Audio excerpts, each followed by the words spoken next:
Doctor Mohammad Yunus যে একজন সাহসী মানুষ সেটা তিনি আরও একবার প্রমাণ করলেন। শেখ হাসিনা তিনি ভারতে বসে এমন এক ষড়যন্ত্র করে চলেছেন যেটার মাধ্যমে তিনি বাংলাদেশে একের পর এক অস্থিরতা তৈরি করছেন। সম্প্রতি তিনি এক এক সময় গণমাধ্যমে আসছে এবং তার গণমাধ্যমে খবর প্রকাশ করার সুযোগও করে দেওয়া হচ্ছে এবং এটা খোদ ভারত সরকার নরেন্দ্র মোদীর প্রশাসন এই সুযোগটা করে দিয়েছে।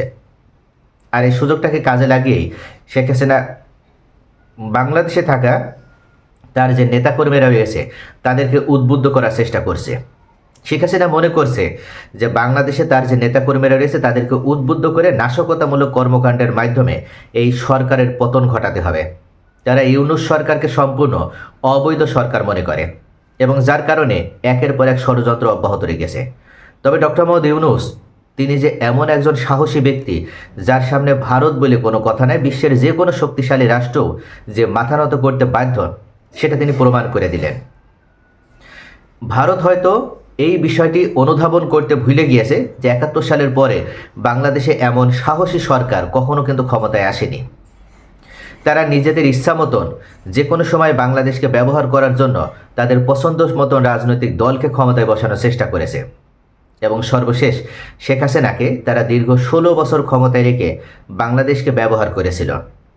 সম্প্রতি ডক্টর মোহাম্মদ ইউনূসের নেতৃত্বে যে সরকার গঠিত হয়েছে এই সরকারকেও তারা মনে করছে যে হয়তো তাদের কথা মতনে কাজ করবে এবং তাদের কথা শুনবে, বাংলাদেশকে তারা যেন ব্যবহার করতে পারে এমনই একটা বাংলাদেশ তারা মনে করে নিয়েছে। কিন্তু ডক্টর মোহাম্মদ ইউনূস এবার সরাসরি নরেন্দ্র মোদীকে হুমকি শুধু প্রদান করল না, এবার তিনি বুঝিয়ে দিলেন যে যদি ভারতে পলায়নরত শেখ হাসিনাকে গণমাধ্যমে কথা বলার সুযোগ করে দেয় এভাবে একের পর এক নরেন্দ্র মোদীর প্রশাসন, তাহলে বাংলাদেশ সরকার বাধ্য হয়ে পরবর্তীতে আরও কঠোর পদক্ষেপ নেবে। ভারত সরকার ক্ষমতাচ্যুত এবং পলাতক নেত্রী শেখ হাসিনাকে দেশটির মূলধারার গণমাধ্যমের সাথে সাক্ষাৎ এবং মত বিনিময় সুযোগ করে দেওয়ার মাধ্যমে ঢাকায় যেভাবে অস্থিরতা এবং অস্থিতিশীলতা তৈরি করার সুযোগ করে দিয়েছে এটার বিরুদ্ধে গভীর উদ্বেগ জানিয়েছে বাংলাদেশে নিযুক্ত ভারতের হাই কমিশনারকে ডেকে বাংলাদেশের পররাষ্ট্র মন্ত্রণালয়।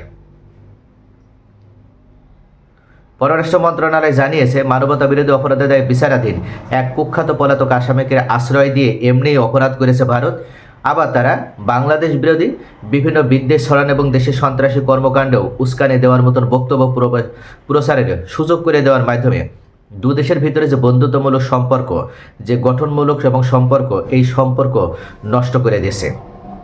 ভারতের কূটনীতিকে এবার অনুরোধ জানানো হচ্ছে যে তিনি যেন নয়াদিল্লিকে বাংলাদেশের পক্ষ থেকে শেখ হাসিনার গণমাধ্যম প্রবেশাধিকার তাৎক্ষণিকভাবে বন্ধ করার অনুরোধটা পৌঁছে দেন, নতুবা পরবর্তীতে ভারতের সাথে বাংলাদেশের সম্পর্ক যেমন তলানিতে গিয়ে ঠেকবে ঠিক তেমনইভাবে ভারতের সাথে বাংলাদেশ যে কোনো কঠোর পদক্ষেপ নিতেও তারা কিন্তু দ্বিধা করবে না।